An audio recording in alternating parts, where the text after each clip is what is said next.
You know, some of the most powerful lessons we ever learn don't come from a classroom. They're the ones passed down, parent to child. And in this explainer, we're going to unpack some of that timeless wisdom, really practical, powerful stuff about life, love, and money that a father shared with his son.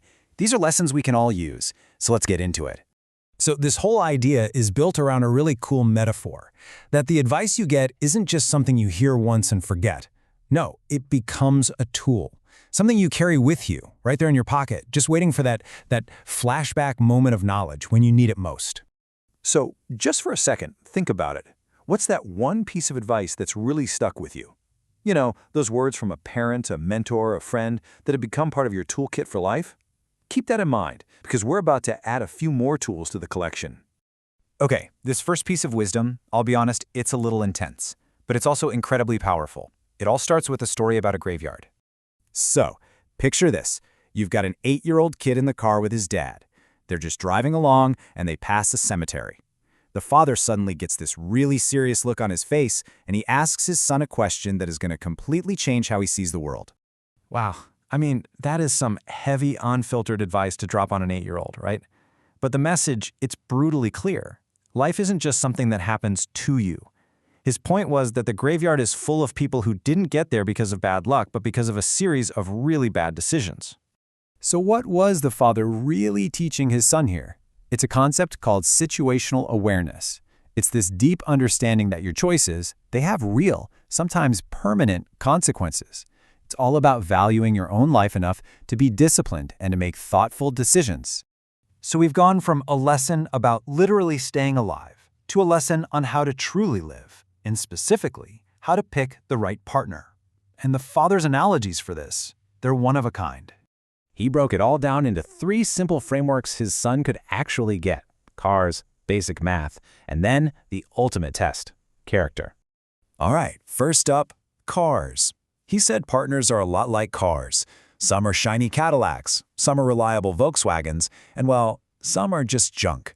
The goal isn't to find the flashiest car on the lot, it's to find the one you feel truly comfortable in. And, probably most important, learn how to spot the ones that belong in the junkyard and stay far away.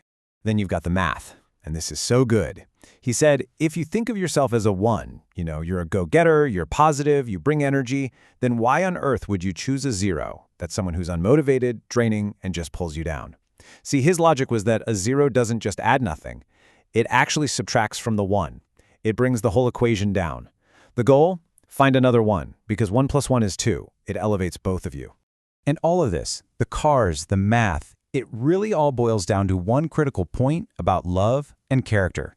He told his son, you only have one heart. Protect that heart. Your head can have a million thoughts, but that heart is precious.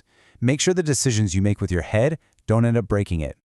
All right, next up is a lesson that is so fundamental, but it's one we almost never learn in school: money. And for this father, it was as much about your mindset as it was about dollars and cents. The main principle here was incredibly simple, but it's a total game changer. No matter what you do for a living, no matter how much or how little you make, always pay yourself first. Every single time you get paid, put a little something aside just for you. It's not really about saving, it's about building the habit. And it does not matter how small you start. Seriously. Even if it's just 25 cents from a paper route. The amount isn't the point. The point is building that routine, that muscle memory of valuing yourself enough to invest in your own future, even if it's just a little bit at a time. But see, this lesson on money connects to something way deeper. The father taught that being disciplined with your money is actually a form of courage. A scared person, someone who's afraid to take a chance, afraid to believe in themselves, they're never going to get anywhere. So paying yourself first, that's an act of faith. It's a bet on your own future. And this brings us to the final lesson, the one that really ties everything else together into a kind of master plan for how to navigate your life. The father explained that life isn't some simple, straight road. Of course not. It is full of unexpected turns, sudden twists, and some seriously steep mountains you're going to have to climb. So if you know the journey is going to be complicated, what do you need before you even take the first step? I mean, think about it. You wouldn't just hop in the car and try to drive across the country without a map or a GPS, right? You'd get completely lost. So why would any of us try to navigate our entire lives, a far more complicated journey, without any kind of plan? So his advice was brilliant. Treat your life exactly like programming at GPS. Step 1, set your destination. What do you want to accomplish? What are your goals? Step 2, map your route. This is where all that preparation, knowledge, and discipline come in. And finally, step 3, start driving. Take your best shot and just get moving. And that's the big aha moment. That's how it all connects. The situational awareness from the graveyard story, the wisdom to pick the right partner, the courage to manage your money. These aren't just separate, random pieces of advice. They are the tools you use to actually navigate the route you've programmed into your life's GPS. And that brings us right back to where we started, doesn't it? All of this wisdom, this bag of knowledge you carry in your pocket, it's all there for a reason. It's meant to pop up in those crucial moments, giving you that flash of clarity right when you need it the most. So, as we finish up, I'll ask you this.